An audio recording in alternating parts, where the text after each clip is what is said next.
Bienvenidos a Noches de Orquesta, el primer programa de corte cultural enfocado en promover el formato sinfónico en el Ecuador y el mundo. Para nosotros es un honor tenerte esta noche aquí en el set. Muchas gracias, igual para mí, gracias por su invitación. Rolando Grijalva es un músico de la Orquesta Sinfónica de Guayaquil.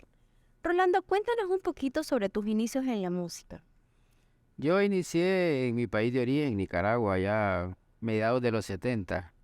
Inicié pues, he tocado la flauta dulce en mi casa y por autodidacta he tocado la flauta y posteriormente pues comencé a estudiar en el Conservatorio de Música de Managua, comienzo de los 70 y en un país muy turbulento socialmente. Así más o menos comenzó fueron mis inicios pues en la música. Y el violonchelo lo escogí por, digamos, cuando lo escuché por primera vez, no recuerdo, pero supongo que siempre hubo la primera vez que lo escuché y me enamoré del instrumento y de ahí comencé a estudiar. ¿Qué familia de instrumentos es el violonchelo? El violonchelo es de la familia de cuerdas frotadas, ya, de la orquesta. Es la familia del violín, como quien dice. Se toca con un arco, que es una varita, con pelos que se saca de la cola del caballo, y esos pelos pues van sujetados a la varita y se frota al instrumento, ahí suena. Por eso se llaman cuerdas frotadas. A la familia de cuerdas frotadas de la orquesta sinfónica pertenece el violonchelo.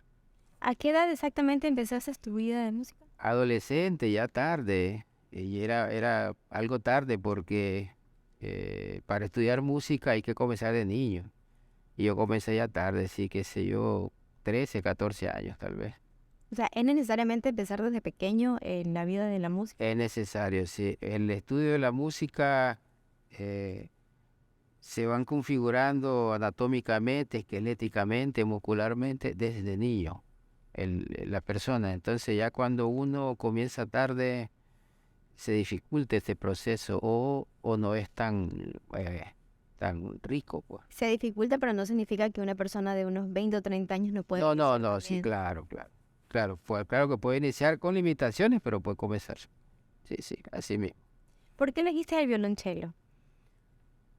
No sé, la verdad que no sé por qué no lo elegí. Es un instrumento seguramente cuando lo escuché por primera vez, pues fue muy hermoso, ¿no? El timbre. El instrumento tiene una característica, a diferencia de todos los instrumentos, que es el que más se parece a la voz humana por su registro. O sea que tiene el timbre tuyo, yo te escucho, creo que serás mezzosoprano o contralto. Contralto. Contralto ya, por lo que te escucho en el timbre. Entonces, ese timbre tuyo exacto se reproduce en el cello. El timbre de un barítono, de un tenor, de un bajo, se reproduce exactamente en esa altura en el violonchelo. Entonces, eso produce en el que toca y en el que escucha una sensación de estar escuchando a la voz humana desde otra perspectiva. ¿Ya? Entonces, el timbre del instrumento llega a la mayor parte de personas cuando lo escuchan. Por eso es que supongo que lo escogí y me enamoré del instrumento desde esos años, ¿no? ¿Y ahí de lleno totalmente en la música o tenías alguna actividad paralela al estudio de la música? Te cuento, mira, la historia es larga. Como era un país en revolución y con muchos problemas sociales, yo tuve que involucrarme desde mis épocas estudiantiles a este proceso. Eh, Desde que estábamos estudiantes de secundaria participábamos en huelgas. Yo salía corriendo al conservatorio después de protestar en el colegio, agarrar mi instrumento, estudiar todas las tardes. Entonces fue un inicio muy turbulento. Después hubo una guerra, yo participé en la guerra Llegaba a los ensayos después de ir a los cortes de café, cortes de algodón, llegaba a los ensayos a la Sinfónica. Yo ya estaba comenzando mi experiencia con la Orquesta Sinfónica en Nicaragua y a veces llegaba con un fusil armado, con fusil, y tenía que ponerlo en la par y comenzar a tocar en la Sinfónica. Y los profesores, en 1980 llegaron los primeros profesores rusos a Nicaragua y ellos se quedaban impactados pues de ver esta realidad, ¿no? De tantos conflictos donde una persona pues cómo estudia la música, cómo eso estudia la gente música, los muchachos en esas O circunstancias. sea, la protesta implicaba tener un arma. Se dio un movimiento revolucionario como se conoce ahora, armado. Estamos Una hablando de insurrección de guerrilla. guerrilla, de guerra, sí. En Nicaragua en 1979 que triunfó la revolución, digamos, fue porque se sacó pues a una dictadura por las armas. Y entonces la algarabía de la gente en la calle era todo el mundo armado en camiones, volando balas al aire, así como cuando se gana una guerra. Entonces, en esos albores participé yo, pues, y ya estudiaba el violonchelo. Eso fue en 1979. En 1980 llegaron los primeros profesores rusos a Nicaragua y llegó una profesora de violonchelo. Y esta profesora se quedaba pues impresionada de ver pues todo este movimiento que había social y cómo ella tenía un alumno que llegaba con un fusil, lo ponía y comenzaba a ensayar. Bueno, permíteme decirte que yo tengo un hijo adolescente, entonces me queda dando vueltas en la cabeza cómo es que un adolescente llega con un fusil. Es como decir que tiene un fusil en un brazo y su violonchelo del otro lado. Entonces, Literalmente. eh, ¿cuál era tu sensación? O sea, llegas con algo que es como quien dice para quitar vida y la música en cambio da vida. Sí, desafortunadamente fue una juventud que tuvo que vivir esa experiencia de vida así muy turbulenta. Yo también tengo hijos, yo tengo 4 hijos. Mis dos primeros, todos nacieron en el Ecuador. Mis 2 hijos mayores son hombres y mis 2 hijas menores son mujeres. Mi hijo mayor pues ya tiene 30 años, ya recién acaba de cumplir. Y yo me hacía esa pregunta también, si mi hijo hubiera vivido en esa circunstancia, ¿cómo yo hubiera reaccionado?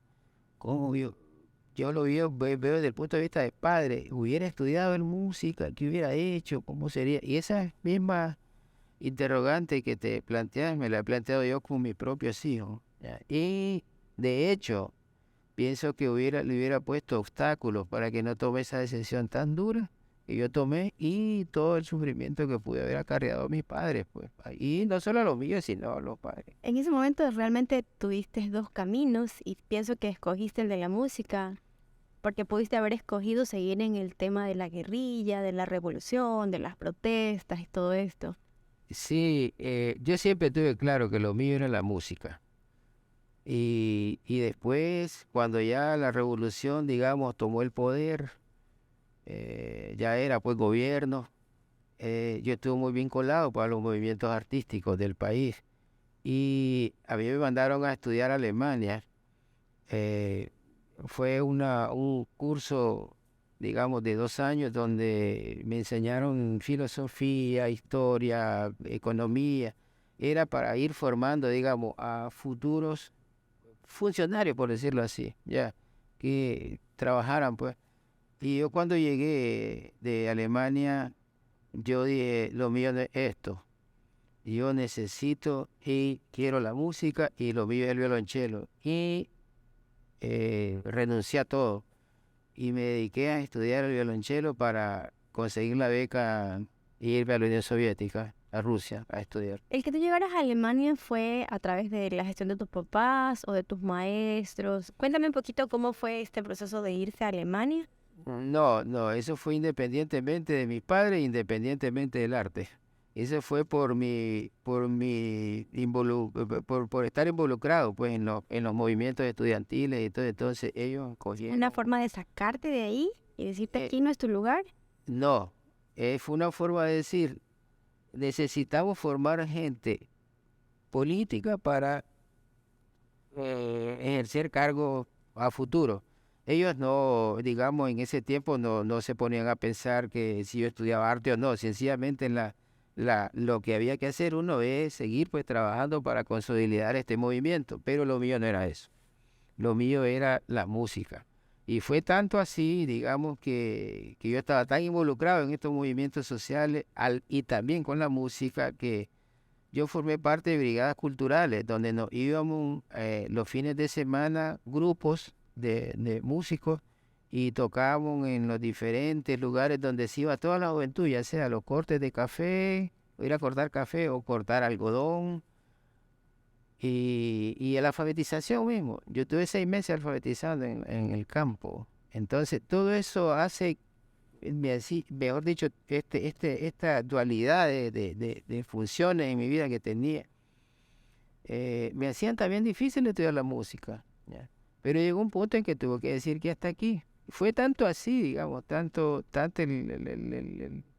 el poder de decisión que tuve, que no sé de dónde lo saqué, que en esta andanza también se comenzó a generar una guerra civil.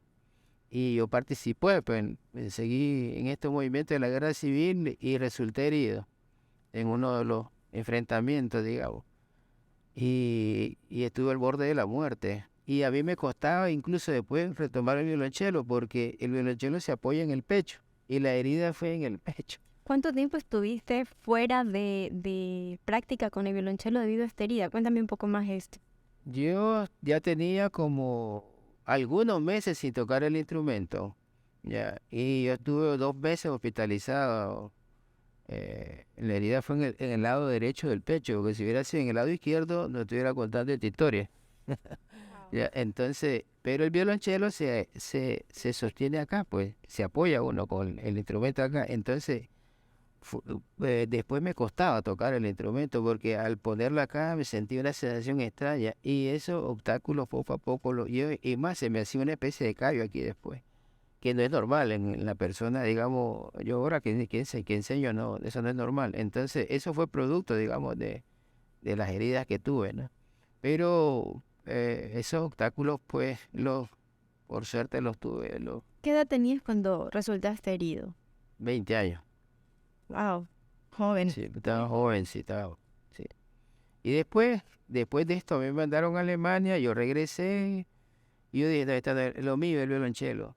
Y ahí yo tuve otra contra, digamos, relativa, porque como acá en el Ecuador, Nicaragua es parecido al Ecuador, como acá los padres a veces no están de acuerdo que uno estudie música, y si están de acuerdo, dice, estudia música, pero estudia otra cosa, porque de la música no vas a vivir. Bueno, realmente eso es algo que se escucha muy a menudo, que el tema de los músicos no tienen los réditos que se espera, que no son muy responsables, que no es como que tiene una buena retribución el ser músico. O sea, es algo que se escucha muy frecuentemente. Bueno, Es más, perdona que sí, te... sí, es otro. Es más, yo soy de las personas que en algún momento pensé, ¿se podrá vivir de la música? Sí, sí, es normal. Por eso creo que mis hijos, pila, dijeron, no, yo no estudio música. Ninguno de tus hijos son músicos. Entonces, sí cantan, tocan. Mis hijos varones estuvieron en coro, en el colegio toda la vida. Y mi hijo está sacando doctorado en los Estados Unidos, el mayor. Y él allá está en el coro de la universidad. Le gusta la música, pero ninguno va a ser músico. Todos de aficionados. No sé si será por eso, sinceramente. Pero yo cuando vine al Ecuador, parte de mi labor era mostrar de que la música sí es una profesión, porque a mí me decían, ¿a qué te dedicas? Yo soy violonchelista. Me decían, sí, pero ¿cuál es tu actividad? Violonchelista. ¿Y eso qué es? Es así, pero ¿vos no estudiaste otra cosa? No, yo estudié violonchelo. En otras palabras, cuando yo vine al Ecuador tenía que luchar contra el desconocimiento de la sociedad, podría decirlo, de lo que significaba la labor de un músico. Y a veces incluso los mismos músicos teníamos la responsabilidad de que la sociedad piense así, porque no teníamos cierta valoración de lo que hacíamos. O sea, el propio músico El no propio se da músico a cuenta. veces, sí pasaba eso. Entonces, en lo personal yo tenía que confrontar esa realidad hacia afuera, hacia el público que nos visita ahora y a veces hacia lo interno, hacia los propios músicos, ya, porque esa fue cuando yo vine al Ecuador así era el nivel y con los años ha venido cambiando obviamente eso estaba siempre respaldado al nivel de sueldo que se percibían y eso también fue un proceso que ha venido cambiando. Bueno, es que en la actualidad ya tenemos políticas públicas que realmente respaldan al artista como Sí, tal. sí, sí. Entonces sí ha habido una transición, sí hay cambios, sí Sí, son sí, sí. visibles, sí se evidencian realmente. O sea, y creería que con el pasar del tiempo pues esto va a crecer, Sí, realmente se va a dar el verdadero valor que tiene el músico, el artista en sí. claro. Mi padre quería que yo estudiara ingeniería. Y cuando yo terminé el colegio, yo terminé en 1979, justo cuando fue el relajo del triunfo de la revolución y todo.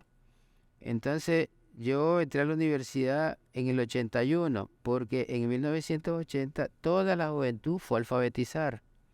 O sea, ese año no hubo escuela, se suspendieron las clases y la universidad y todos los jóvenes nos fuimos al campo a enseñar a leer porque había un nivel de alfabetismo más o menos que rondeaba el 52% de la población, era altísimo.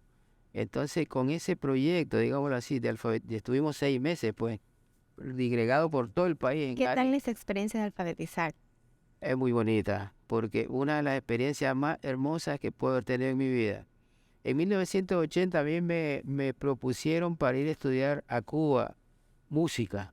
Yo rechacé esa beca porque yo puedo irme a estudiar el próximo año o más adelante, pero es la única vez que he estado en contra del interés de estudiar música. Pero el ir a alfabetizar va a ser una vez en la vida. Esa, no, esa es una experiencia única en la vida. Esa no puedo dejarla. Y estuvimos 6 meses. Yo estuve en una zona muy recóndita, donde saltaban los monos y todo. Era una zona selvática. Ahí alfabeticé a 25 campesinos. Enseñé a leer.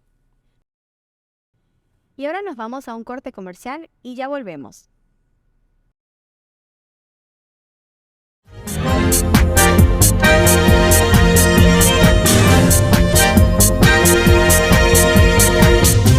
Y estamos de vuelta con nuestro invitado de esta noche, el maestro Rolando Grijalva, músico de la Orquesta Sinfónica de Guayaquil.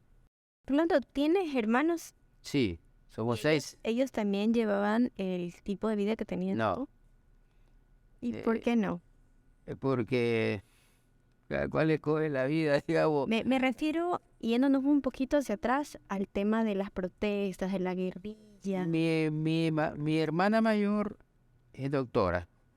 Y mi hermana mayor, en el tiempo de la guerra en Managua, digamos, hubo una insurrección donde se tomó la ciudad, esto, ella asistía a los heridos, y entonces ella sí estuvo involucrada en esa, pero ya después ella siguió su vida, digamos, de médico, fue la única, y tengo uno de mis hermanos, estaban más pequeños también, un poco más pequeños, pero el que tuvo esa vida así más dinámica en eso fui yo, en mi familia, ¿Tú de eres, 6 hermanos. tú eres el mayor de tus hermanos? No, soy el tercero, tengo 2 hermanas mayores. O sea, son 6, 2 mujeres y 4 varones. No, 4 mujeres y 2 varones. Ah, 4 mujeres y 2 varones. Sí, Ah, qué sí. bien. Y ellos están actualmente en Nicaragua. Sí, uno está en los Estados Unidos, otro vive en Panamá y otro está en Nicaragua. En esa.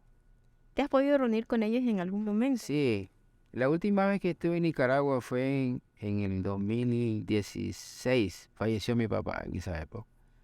Y fue la última vez que vine. Mi mamá estaba aquí en varias ocasiones, yo le he traído. Pero de ahí no he vuelto a ir porque irónicamente y paradójicamente de la vida, este movimiento que se forjó muy hermoso en los años 80, comienzo de los 80, se truncó actualmente y ahora sí es una de las feroces dictaduras que hay en, en la región y en el mundo. O sea, Entonces, toma mucha fuerza. digamos, ahorita está todo al revés. Entonces, lo que yo lo que yo proclamaba en aquella época no tiene ningún tipo de validez actual. Entonces es algo paradójico de la vida, que se está viviendo una nueva dictadura. O sea, podría decirse que en ese momento, a la actualidad, eso fue una protesta, una batalla, una guerra sin fin, sin sentido. Sí, sí, fue sin sentido, así es, y así crudamente lo dijiste, fue sin sentido, porque pues por todos los ideales por los cuales luchamos y toda la gran mayoría de jóvenes de mi generación se truncaron. O sea, no son nada que ver con lo que se vive actualmente. Pues entonces, sí, son generaciones perdidas. Porque yo cuando salí de Nicaragua en el 85, la guerra se recrudeció hasta los 90 y fue miles de muertos. Ya, de jóvenes, yo tengo muchos amigos que fallecieron. Ya, entonces, fueron cantidad de jóvenes que dieron su vida desafortunadamente en vano, por decirlo así. Qué lamentable. Sí, es lamentable. Pero de todas maneras, todo eso me ayudó a mí a tener mejor fortaleza en lo que yo quería hacer, que es la música. Retoma. Esta fue tu elección en todo caso. Fue mi elección, sí, fue la música, con todas esas dificultades en la música y por suerte pues conseguí una beca en 1985 para ir a estudiar a Rusia. Cuéntame tu experiencia en Rusia. Una de mis más bonitas experiencias fue que ahí conocí a mi esposo. Y voy a contar una anécdota, que son cosas, ironías de la vida. Cuando yo viví en Alemania, yo viví en un lugar donde habíamos de estudiantes de todo el mundo, entre ellos Ecuador. Había una chica de Ecuador. Y ahí se dio pues una situación muy fea con la delegación del Ecuador. Cayeron en una situación, digamos, embarazosa. Y yo en aquel tiempo, yo no había conocido por ningún ecuatoriano. Y yo decía, yo como una ecuatoriana nunca voy a estar, decía. ¿Puedo preguntar a qué te refieres con una situación embarazosa? Lo que pasa que comenzaron a perderse cosas las chicas y entonces las delegaciones y los jefes pues comenzaron a ver que se estaba poniendo fea la cosa y una vez que estábamos todos en los cursos se metieron a los cuartos y descubrieron que un grupo, entre ellos un ecuatoriano, estaba metido en eso. Pero pues eso le puede pasar a cualquier nacionalidad, pero uno dentro de su, digamos, de su primera visión y reacción, yo dije, yo con un ecuatoriano nunca voy a estar. Pensando que todos los ecuatorianos somos iguales. Digámoslo así, tal vez no, pero pues es lo que uno primero reacciona, ¿no? Y años después me casé con una ecuatoriana y que ya tenemos ya 30 y pico de años casados. ¿Ella también es músico? Sí, es pianista. Los dos llegamos al mismo año. Yo llegué en agosto, ella llegó en septiembre y a finales de octubre ya éramos novios, ya hasta la fecha. Prendado de una ecuatoriana total. Sí. Mi esposa es muy guapa, muy inteligente. Es pianista, habla 5 idiomas, es muy preparada, muy buena, una gran mujer. No, esa es una de las cosas más bonitas que me ha pasado. Escuchar eso. Una gran mujer, sí, una gran mujer. Y una de las cosas más hermosas que me pasó en Rusia. Pero no está lejos, no está exento de dilemas. Como yo tenía esas convicciones, digamos, por decirlo así, entre comillas, revolucionarias, yo decía, yo no puedo vivir en otro lado sino en mi país, donde yo he entregado casi hasta mi vida. Entonces mi esposa decía, pues no seas egoísta, pensá también en la alternativa de dónde voy a ir a vivir yo también. Pensando, no te cerré. Y yo le decía, mira, si en Nicaragua cambia la circunstancia, y ahí le estaba haciendo trampa incluso, si en Nicaragua cambia la circunstancia, quiero decir que el gobierno que está ya no estaría y la realidad es otra y todo. Yo, sin pensarlo, voy a otro lado, si cambia. Y en el 89 habían elección. Y yo estaba seguro que ese era un gobierno para largo, pues, porque fue un gobierno popular, qué sé yo. Y cuando salieron la cierre de campaña, millones de gente, bueno, perdieron. Y todos llorábamos en aquel tiempo. Y entonces yo tuve que cumplir mi palabra, pues. Y yo le dije a mi esposa, nos vamos donde vos me digas Yo cambió todo y sinceramente nunca pensé que iba a pasar eso y pasó. Y por eso me vine al Ecuador. ¿Cuántos años tienen en el Ecuador? Venimos en noviembre del 92. 34, 35 años. 30, por ahí sí, estamos en 32 años. 32 años, Sí, sí. por ahí. O sea, es casi ecuatoriano también. Sí, sí. Prácticamente Yo me siento más ecuatoriano. sus Ya. hijos son ecuatorianos Todos son también. ecuatorianos. Nació en Quito uno de ellos, de tres, los otros tres en Guayaquil. ¿Extraña algo de Nicaragua? Sí. Mis amigos de infancia, de juventud, los lugares donde yo viví tantas experiencias, eso extraño, sí.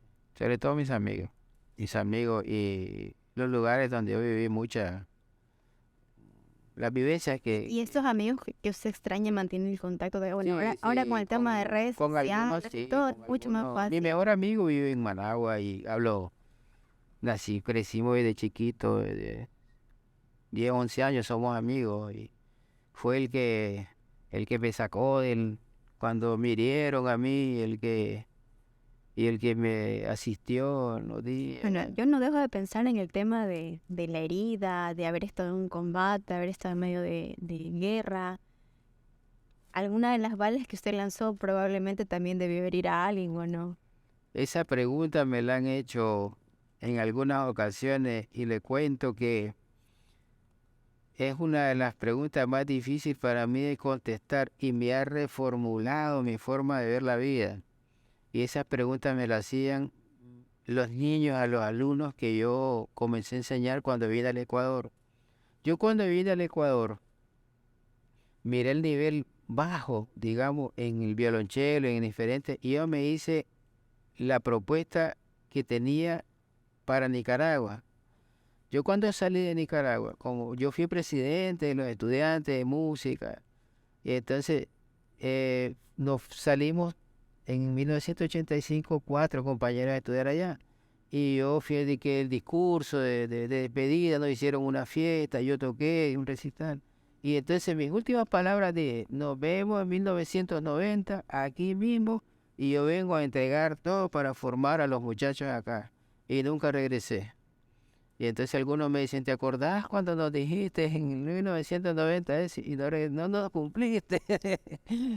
Pero no cumplí por lo que cambió todo después. Tenía que Entonces, cumplirle a su esposa. sí, sí, claro, claro. Esos anhelos, sí, esos anhelos de formar escuela, de crear, digamos, de entregar todo lo que a mí me enseñaron, esos anhelos los traté de llevar al Ecuador. Pero sabe que probablemente no lo logró realizar en Nicaragua, pero estoy segura que más de un niño que formó en el violonchelo debe estar totalmente agradecido por la enseñanza. Sí, eso espero. No, sí, sí. Yo me puse a la tarea de formar a niños chiquitos. La mayoría por suerte, cumplí en parte ese objetivo. Es más, la fila de violonchelo, hasta hace no muy poco, la mayoría eran alumnos míos. Lo que pasa es que mi objetivo era que cuando estos niños tengan 18 años se fueran a estudiar al extranjero, tengan ese nivel, ¿sabes? Si ellos decidían, digamos, uno quería en un inicio ser ingeniero, pero llegaba cuando terminaba la escuela y decía, yo quiero estudiar música, él debería tener el nivel para pararse en Europa o en los Estados Unidos, dar una audición y ser aceptado. Ese fue mi objetivo y en alguna medida lo cumplí. La mayoría de mis alumnos estudiaron afuera, estudian y estudiaron afuera. De hecho, Andrea, que es la que está ahora en el violonchelo, fue mi alumna desde que tenía 8 años. Ya yo la formé por 15 años, más o menos, le di clase.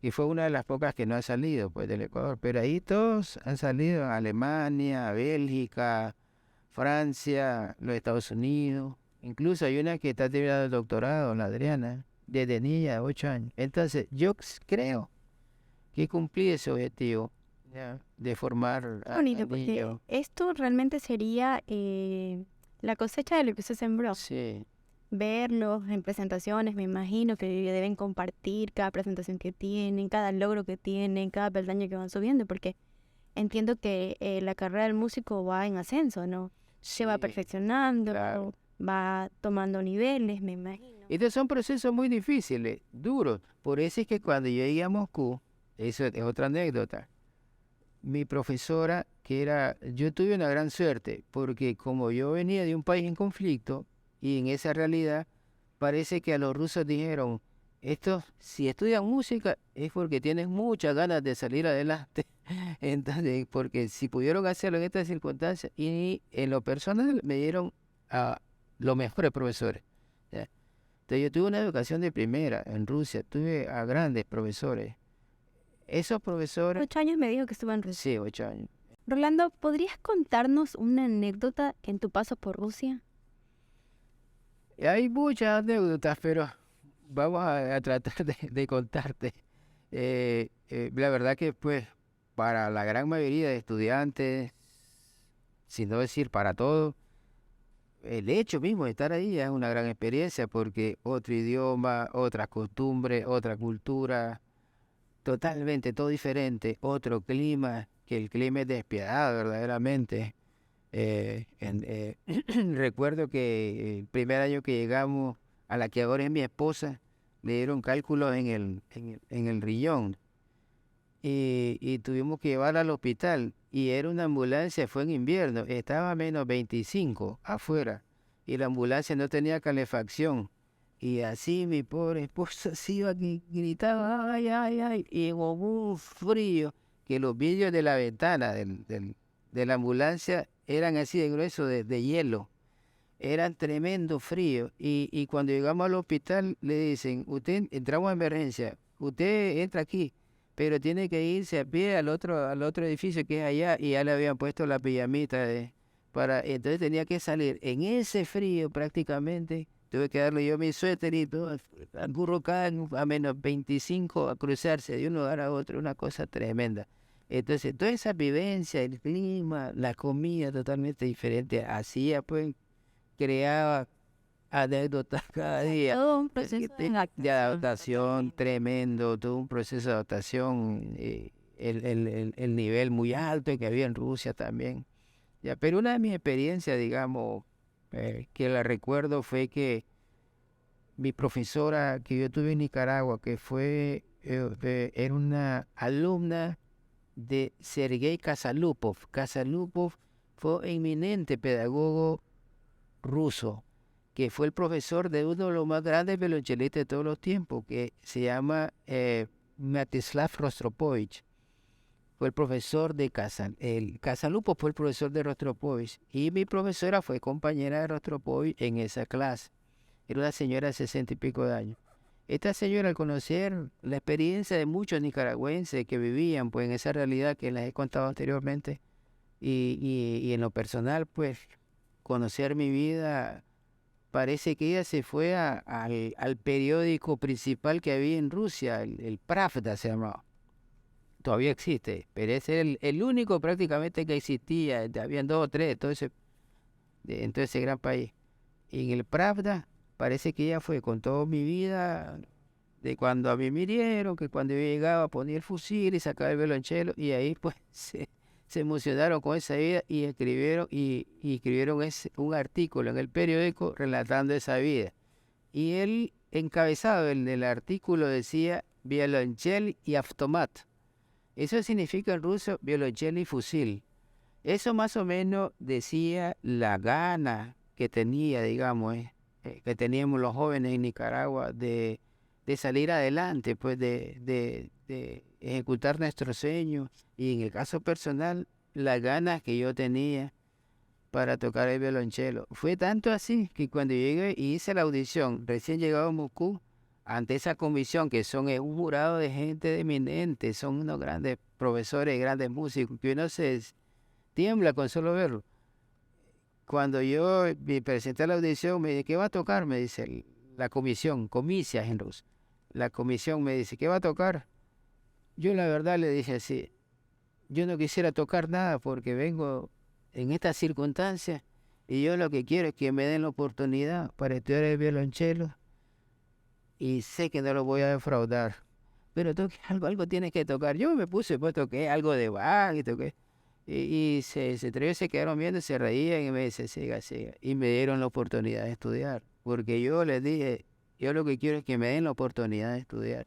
Y no sé, tal vez todas estas circunstancias provocaron que escribieran ese artículo. Y toda la gente, los compañeros del conservatorio, asombrados, pues que un estudiante haya llegado y ya sacaron un artículo de Pravda. Fue una experiencia muy bonita Una para mí. historia de vida Sí, como la que usted nos ha contado en este momento realmente merece ser conocida. sí, Este espacio justamente es para eso, para que la audiencia vea lo que hay detrás de cada músico, porque al final las personas ven el producto final de una presentación, pero como lo decía hace un momento, no ven todo lo que hay detrás, el recorrido y el camino que ha tenido cada músico para llegar hasta donde está. sí, sí. Entonces, bueno, como hablamos de idiomas, 8 años en Rusia, me imagino que habla perfectamente el ruso. Digamos, sí, hace muchos años, pero me acuerdo, sí, todavía, claro. Invite a nuestra audiencia a nuestros conciertos los días viernes, los conciertos de la Orquesta Sinfónica de Guayaquil los viernes en el Teatro Centro Cívico y también para que nos vean los domingos por Telegrama. Dobry wieczór. Namagas pasé. Приглашаем вас на концерты, которые дабы играем в Оркестре Симфоники Guayaquil, все пятницу 7 часов. Каждый пятницу 7 часов приглашаем на концерты в Teatro Centro Cívico Guayaquil. Все добро пожаловать. Orlando, cuéntanos un poquito tu paso por la orquesta, la experiencia dentro del escenario. ¿Cómo es? ¿Cómo vive Rolando su presentación, el antes, durante y el después de cada presentación? Bueno, digamos la vida, pienso que todo, la historia es parecida a la de todos, ¿no? Es emocionante, obviamente, porque nosotros hacemos música. La música es un medio de comunicación, o sea, es como un idioma más.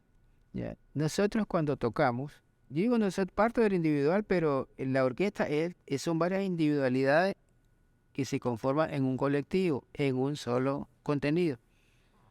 Pero nosotros, cada uno de nosotros, al tocar un instrumento, estamos comunicando, dando una idea que el compositor plasma en su obra. El compositor escribe basado en su apreciación de tal o cual realidad, de tal o cual paisaje, de tal o cual fenómeno, dependiendo de la época, de cuál apreciación tenga, de la relación con Dios, de la relación de hombre a hombre, entre mujeres, entre seres pues humanos. Esa vivencia, las angustias que tenemos, dependiendo de la época, es lo que el compositor plasma en su obra. Entonces uno lo que hace es analizar lo que el compositor nos está diciendo y lo llevamos, lo interpretamos.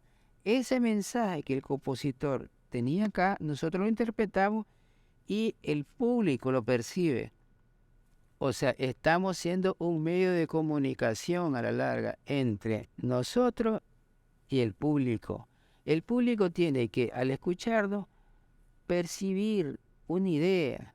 ¿Qué es lo que nosotros estamos diciendo en música? Era lo que yo le comentaba hace un momento.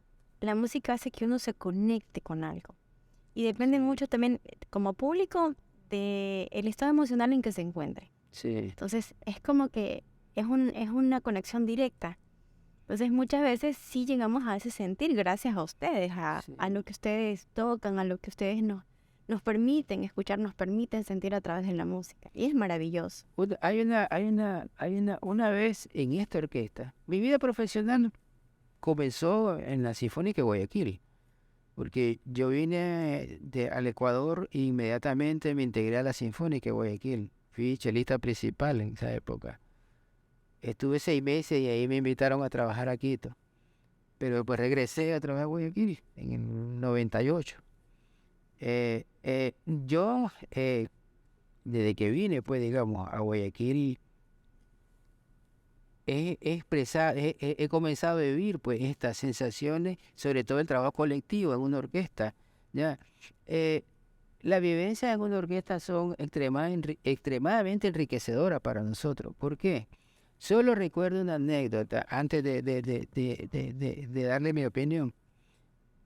Eso fue a mediados de los 90. Vino un director colombiano a la Sinfónica de Guayaquil.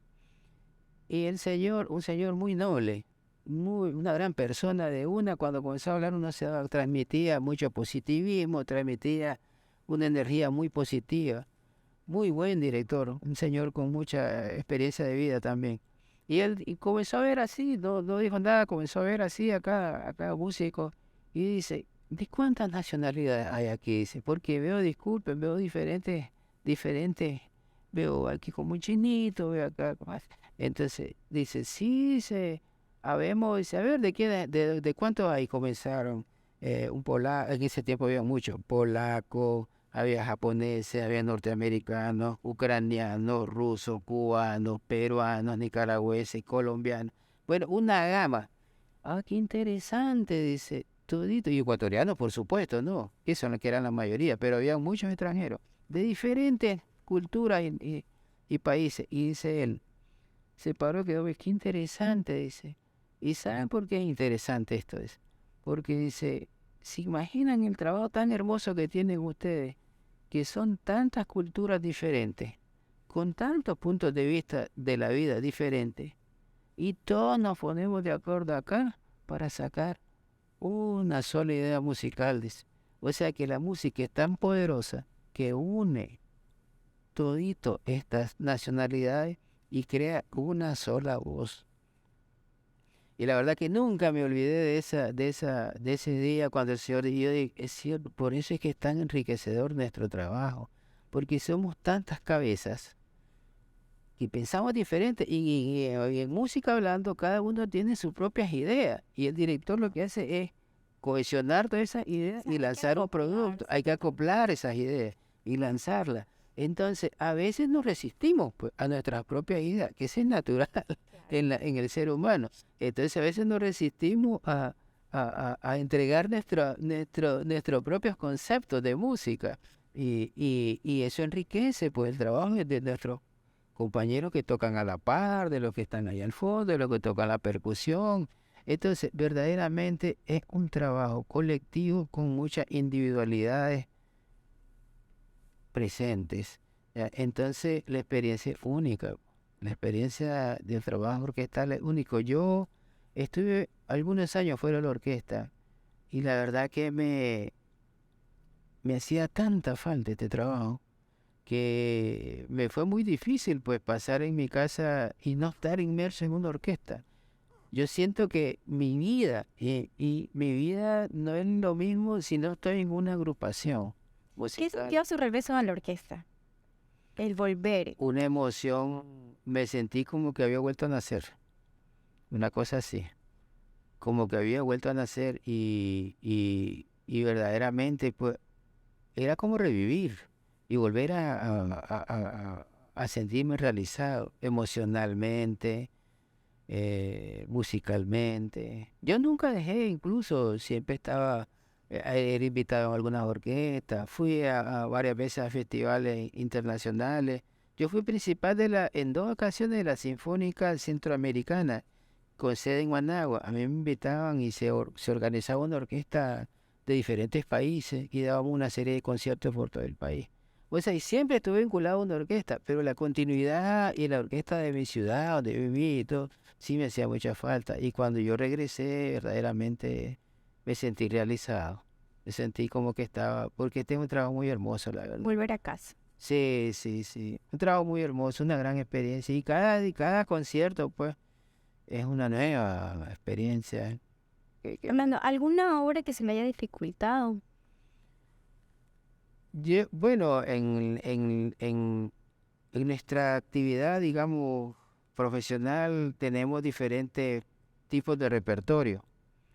Tenemos repertorio propio del instrumento que se toca con orquesta y tenemos repertorio de música de cámara que se toca con un piano o se toca en un pequeño grupo, ya sea cuartetos, quintetos, dentro de eso hay una gran cantidad de obras que son difíciles, hermosas, y no siempre coinciden que son difíciles porque se mueven más los dedos, sino por el grado el nivel de profundidad que tiene. Puede ser linda la obra y muy difícil, dentro de esa característica ahora hay un montón pues que son muy difíciles. Por ejemplo, para mí tocar Bach, Johann Sebastian Bach, que es uno de mis compositores favoritos, todos los días casi toco Bach. Para mí todas las danzas, todas las suites son difíciles, ¿ya? Porque cada una es un mundo diferente. Y en ese contexto, el gran chelista, uno de los más grandes de todos los tiempos, el catalán Pablo Casals, que vivió casi 100 años, murió en Puerto Rico. Pablo Casals, en la experiencia de él también de vida es muy extraordinariamente rica. Él tenía 80 y pico de años y seguía tocando Bach. Él fue uno eh, de los promotores incansables de la música de Bach y la llevó a un estatus muy alto, la difundió por el mundo. Y Bach lo ponían a tocar y tocaba Bach. Y le decía, perdón, Casals. Y ya tenía 86, 87 años y tocaba todavía, y tocaba Bach. Y una vez le preguntó a un periodista, y usted le dice, no se aburrió tanto, porque él nació en 1800, si no me equivoco, 1878, y murió en 1974, por ahí, no estoy muy claro, pero vivió casi 100 años, ¿ya? Y agarró gran parte, final del siglo XIX y la mitad del siglo XX, más de la mitad del siglo. Vivió pues en las dos guerras mundiales, los dos grandes acontecimientos. Bueno, conoció a muchos compositores en vida. Y él siempre tocaba Bach. Y dice, es que Bach, cuando le preguntaron, ¿usted no se aburre de tocar Bach? Sí, porque son 6 suites. Y las 6 suites, cada suite tiene varias danzas. A la larga, pues no es mucho para toda la vida. Y entonces le dice, yo de Bach nunca voy a aburrir, necesitaría varias vidas para entender más esta música, porque cada vez que la toco, le encuentro algo nuevo y me enseña algo nuevo, esta música. Y yo cuando escuché eso hace algunos años atrás, qué sé yo, 30 años atrás, yo decía, es exagerado, tal vez Pablo Casals. Y ahora lo estoy viendo, yo todos los días. La razón. Y le digo, sí, tenía la razón, y yo por ignorante decía eso, pero la razón, porque es una música como infinita, uno la toca, la toca, la toca, la toca, y aparte que el Bach es mi compositor, no, mi favorito, pues yo diría que el favorito, es uno de los precursores de la tonalidad, del rol de la tonalidad en esta época, o sea, cada tonalidad tiene un color, entonces eso lo demostró Bach, con obras concretas, que son obras, pero el primero, el mundo de la polifonía. Entonces, Bach es un compositor que para mí es genio entre los genios y es de otro planeta. Por eso es mi compositor favorito. Bueno, ya que hablamos de su compositor favorito, ¿podría deleitarnos con algo de música de su compositor favorito? Sí. Podemos mostrar algo, sí, de Bach.